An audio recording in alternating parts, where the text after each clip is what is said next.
വികസന മുന്നേറ്റം വിളംബരം ചെയ്തുകൊണ്ട് LDF മധ്യമേഖല വികസന മുന്നേറ്റ ജാഥ ഇടുക്കിയിലേക്ക്. ജാഥ 9-10 തീയതികളിൽ ജില്ലയിൽ പര്യടനം നടത്തും. ജാഥയെ സ്വീകരിക്കാൻ എല്ലാ ഒരുക്കങ്ങളും പൂർത്തിയായി.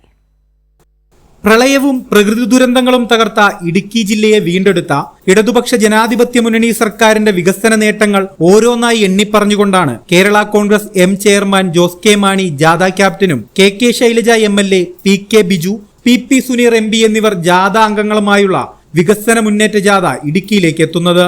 9-ാം തീയതി ഉച്ചകഴിഞ്ഞ് 3 മണിക്ക് 35-ാം മൈലിൽ നിന്നും ജാഥ ജില്ലയിൽ പ്രവേശിക്കും. വണ്ടിപ്പെരിയാറിൽ KSEB സബ്സ്റ്റേഷൻ ജംഗ്ഷനിൽ നിന്നും ജാഥയെ സ്വീകരിക്കും. തുടർന്ന് പഞ്ചായത്ത് ബസ് സ്റ്റാൻഡിൽ പൊതുസമ്മേളനവും നടക്കും. വൈകിട്ട് നെടുങ്കണ്ടത്ത് ജാഥയ്ക്ക് സ്വീകരണവും പൊതുസമ്മേളനവും ഒരുക്കും. 2-ാം ദിനമായ 10-ാം തീയതി രാവിലെ 8:30 ജില്ലയിലെ വിവിധ വിഷയങ്ങൾ ചർച്ച ചെയ്യുന്നതിനായി സാമൂഹിക, സാംസ്കാരിക, മത, രാഷ്ട്രീയ സംഘടനാ നേതാക്കൾ പങ്കെടുക്കുന്ന സൗഹൃദ സദസ്സ് അടിമാലിയിൽ നടക്കും. തുടർന്ന് അടിമാലി, ചെറുതോണി എന്നിവിടങ്ങളിൽ ജാഥ പര്യടനം നടത്തും.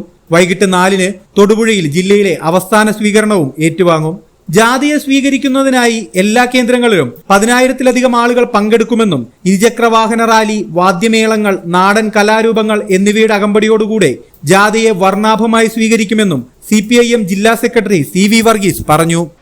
9-ാം തീയതി കോട്ടയം ജില്ലയുടെ പരിപാടി പൂർത്തിയാക്കി നമ്മുടെ ജില്ലാ അതിർത്തിയായ 35-ാം മൈലിൽ കല്ലേപ്പാലത്തിൽ വെച്ച് ഇടുക്കി ജില്ലയിലേക്ക് നമ്മൾ ജാഥയെ വരവേറ്റ് സ്വീകരിക്കും. അതിനാവശ്യമായ ജില്ലാ കവാടത്തിൽ അതിനാവശ്യമായ എല്ലാ തയ്യാറെടുപ്പുമായിട്ടുണ്ട്. പഞ്ചവാദ്യങ്ങളുടെയും ബാൻഡ് സെറ്റിൻ്റെ എല്ലാ അകമ്പടിയോടുകൂടിയാണ് അവിടുത്തെ ജാഥ സ്വീകരിക്കുന്നത്. അതിനുശേഷം ആദ്യത്തെ സ്വീകരണ പരിപാടി വണ്ടിപ്പെരിയാറിലാണ്.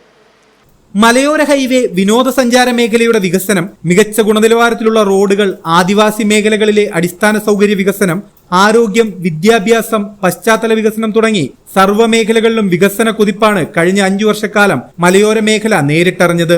മലയോര മേഖലയുടെ വികസന മുന്നേറ്റം വിളംബരം ചെയ്യുന്ന ജാഥ ഇടുക്കിയിലെ പര്യടനം പൂർത്തിയാക്കി 10-ാം തീയതി വൈകിട്ട് എറണാകുളം ജില്ലയിൽ പ്രവേശിക്കും. കൈരളി ന്യൂസ്, ഇടുക്കി.